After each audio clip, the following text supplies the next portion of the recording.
Assalamualaikum warahmatullahi wabarakatuh.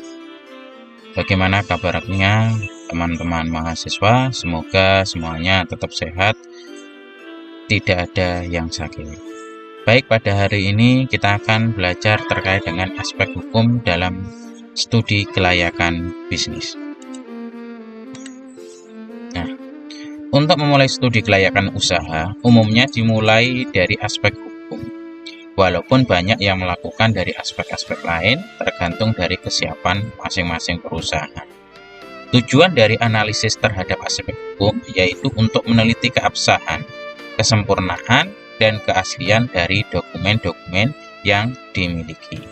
Jadi, tujuan dari aspek hukum ini adalah untuk meneliti apakah perusahaan ini sudah sah atau belum, atau secara legalitas sudah memenuhi syarat apa belum.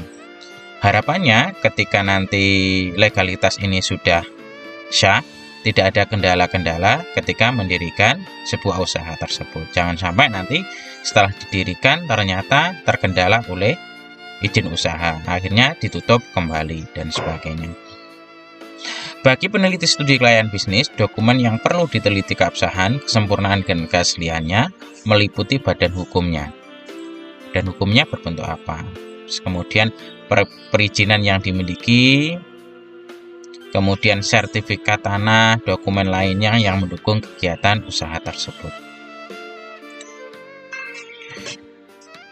Kemudian dalam aspek hukum, hal yang dibahas meliputi bentuk badan hukum perusahaan.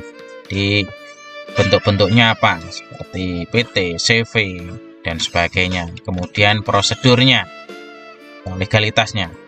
Kemudian lembaga, departemen, instansi yang terkait dengan perusahaan, lembaganya berbentuk bagaimana. Kemudian rencana anggaran dasar perusahaan, rencana anggaran dasar perusahaan.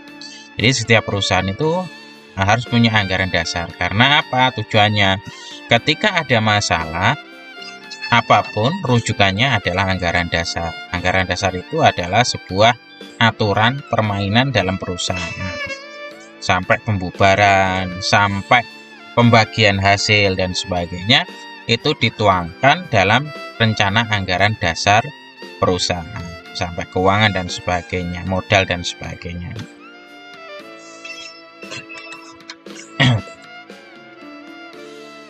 Dalam prakteknya, jenis badan hukum yang ada di Indonesia meliputi perseroan,